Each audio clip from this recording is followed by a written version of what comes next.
Upendo means love. Yes. So what the women are doing is loving the children by providing food, clothing, shelter, education, and the love.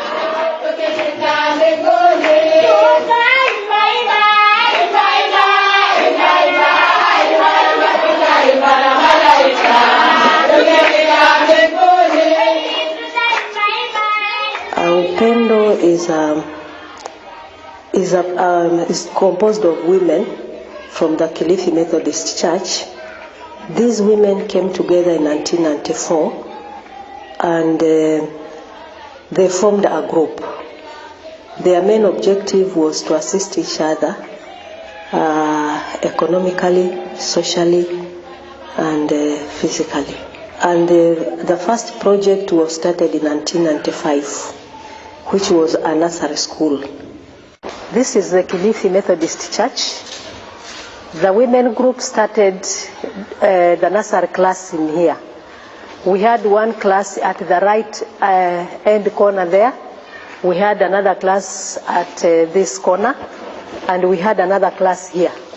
This is where now the women, this is the first kitchen, where we now had something closed and we are cooking here. Now we are using as a store for the charcoal after getting the new building. In 1997, I think we had raised about Kenya shillings 58,000. So we decided to construct a temporary hall.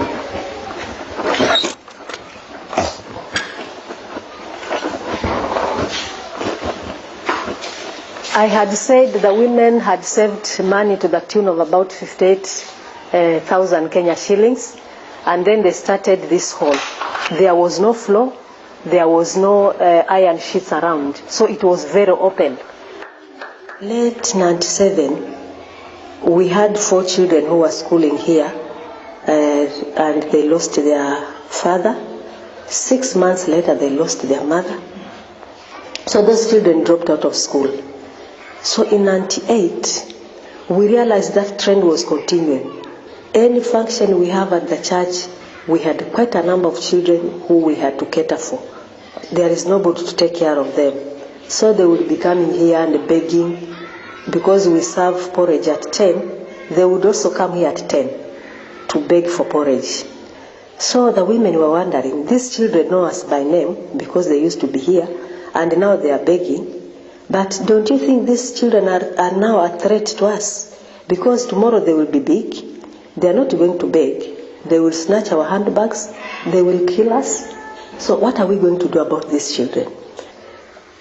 The township location is not a big place, but they had identified 150 total orphans and about 300 with one parent.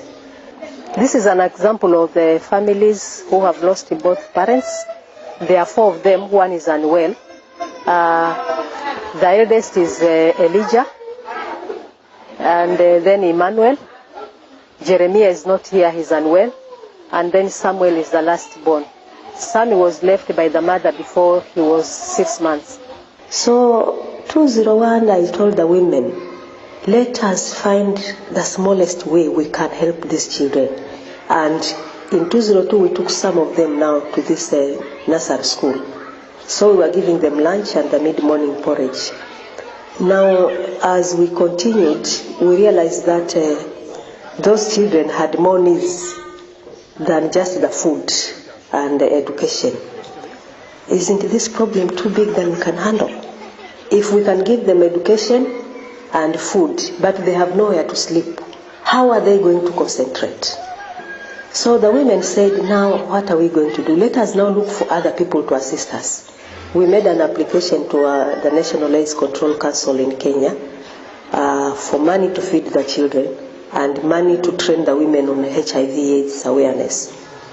We came back to our local church and we requested the church to be giving us an opportunity on Sunday to tell our story and see anybody who can give something for the children to have 3 meals per day. You are part of this community. They have to live like another child. They have a right to life. So what are we going to do? Can you help us in a way? Some would give maize flour, sugar, beans. Another women group came up at Kemri, and they used to give us some food. They collect food as a group and bring it to us, saying we are going to support our fellow women, take care of those children.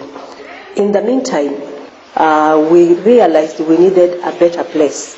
If the nursery school has to raise funds and support these children. So that is when Margaret decided to contact some friends and relatives abroad to raise money and her personal contribution, and that is why we have this building here today. As I have said earlier, we were on the church premises, but we moved to this compound after donations from friends who bought these plots for us. These are 3 plots, and the building constructed is worth 4.2 million Kenya shillings. The plots were 1.8 Kenya shillings, 1.8 million Kenya shillings. Now we have moved with the 2 new classrooms, good ones. We have an office, we have a kitchen, we have a store, we have an outside kitchen.